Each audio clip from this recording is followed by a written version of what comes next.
अस्सलाम वालेकुम फ्रेंड्स। तो कैसे हैं आप सब? उम्मीद है कि आप खैरियत से होंगे। अल्लाह ताला ऐसे ही सबको सेहत बनाए रखे। तो आज मैं आपको, जो आपके दुश्मन आपको बहुत पीठ लगे हैं, यानी कि आपको कहीं पर भी रास्ता नहीं दे रहे हैं कि आप कुछ ना कुछ काम कर दें और ज़िंदगी में आगे बढ़ जाए, तो आपके रुकावट के कारण वो बन रहे हैं।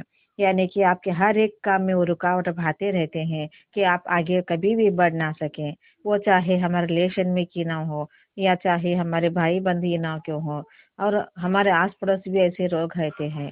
तो किसी के दिल में का हम कुछ कह नहीं सकते कि इसके दिल में क्या है। सब लोग हमारे जैसे साफ दिल के नहीं रहते हैं। मुंह पे कुछ और होते हैं, दिल पे कुछ और होते हैं।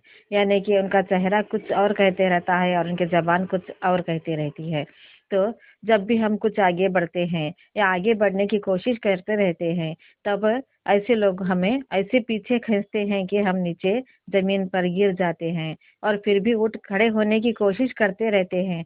तो फिर हमें उठ खड़े होने की हिम्मत ही नहीं रहती है। तो ऐसे लोग हमारे पीछे रहने से, हम उनका छुटकारा पाने से, आप ये दुआ हमेशा पढ़ते रहें अपनी जिंदगी में।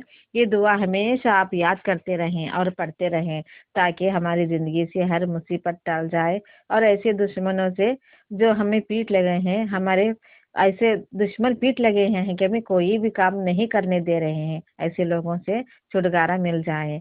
तो आजकल तो ऐसे लोग बहुत हो चुके हैं फ्रेंड्स।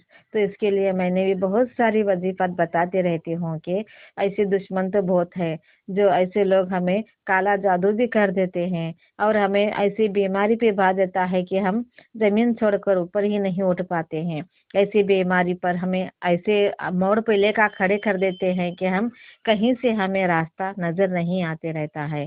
तो ऐसे लोग तो हमें जिंदगी में बहुत सारे मिल जाते हैं। और किसी के ऊपर भी ऐसे आप विश्वास ना करें। ऐसे जल्द अपने कोई दिल की बात उनसे शेयर ना करें, उनसे ना कहा करें। जो भी आपके दिल में है, आप खामोशी से अपनी जिंदगी में आप आगे बढ़ते रहें और खामोशी से आप करते रहें। जब आगे बढ़ जाए तभी उन्हें बताएं कि हमारी जिंदगी में हमने ऐसे किया था। तब तक आप कोई भी अपनी जबान से, कोई भी अपनी जो हमारी जिंदगी में रहता है, आगे बढ़ने की कोशिश करते रहते हैं, वो बात अपनी जिंदगी में किसी को ना बताएं। तो आप समझ पा रहे होंगे क्या मैं आपसे क्या कहना चाहती हूँ? ऐसे नहीं कि सब लोग ऐसे ही रहते हैं। फिर भी मुझे ऐसा लगता है कि हम किसी के पर विश्वास करने से पहले थोड़ा ना थोड़ा उन्हें जान ले, उन्हें पहचान ले और उनसे दोस्ती बढ़ाएं, ताकि हम उन पर विश्वास कर सकें। तब हम उनके दिल की, हमारे दिल की बात उन्हें बता सकते हैं। तब तक हमें किसी भी अपने दिल की बात ना बताएं। चाहे आप कारोबार करना चाहते हैं, या कोई आपके जॉब आना चाहती है, या कोई भी आप शादी करना चाहते हैं, ऐसे हजार मसाइल हमारी जिंदगी में रहते हैं। तो हर काम में वो रुकावट डालने के लिए खड़े हो जाते हैं। तो ऐसे जो मुझ पर बीता है, आपसे मैं कहती रहती हूँ, जिसके ऊपर बीता है वही जानता है कि वो किसके ऊपर विश्वास करें या ना करें। तो ऐसे तो हजार लोग हमारी जिंदगी में आते रहते हैं और जाते रहते हैं।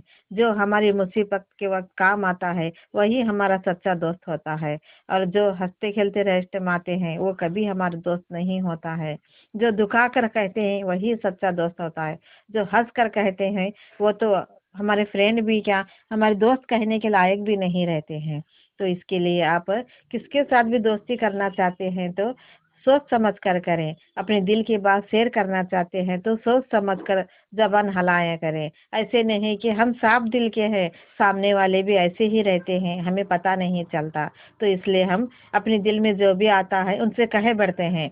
तो वो फिर हमें ऐसे दुश्मन से ऐसे ऐसे मार मारते हैं कि हमें वो नजर ही नहीं आते कि सामने वाला हमारे साथ क्या कर रहा है। तो ऐसे आजकल तो बहुत ज्यादा हो चुका है ऐसा काला जादू, या और भी कोई भी हमें दुश्मन ऐसा बहुत पीठ लगा है। तो आप ये वजीफा हमेशा अपने जिंदगी में शामिल कर ले। यानी कि आप हर नमाज की बात पढ़ सकते हैं, या आप बावजू रहते हैं तो हमेशा ये दुआ अपने जबान पर भी पढ़ सकते हैं। वो दुआ ये है कि हा मिला, हा मिमला, हा मिमला ये न सुरून, हा मिमला यू न सरून, हा मिमला यू न सरून। तो आपको समझ में आ गया होगा कि मैं क्या बता रही हूँ।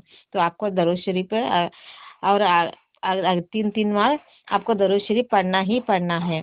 और अवल आखिर दरूद शरीफ पढ़ने के बाद आप ये दुआ पढ़ें, हाँ मिमला यूनसरून। आपको ये दुआ पढ़ लेनी है, और जब आप हाथ उठाकर दुआ मांगेंगे तो आपका दुश्मन आपसे दूर हो जाएगा। आमीन। अगर आपको मेरी ऐसी वीडियो अच्छी लगती है तो मुझे सब्सक्राइब जरूर कीजिए। आमीन।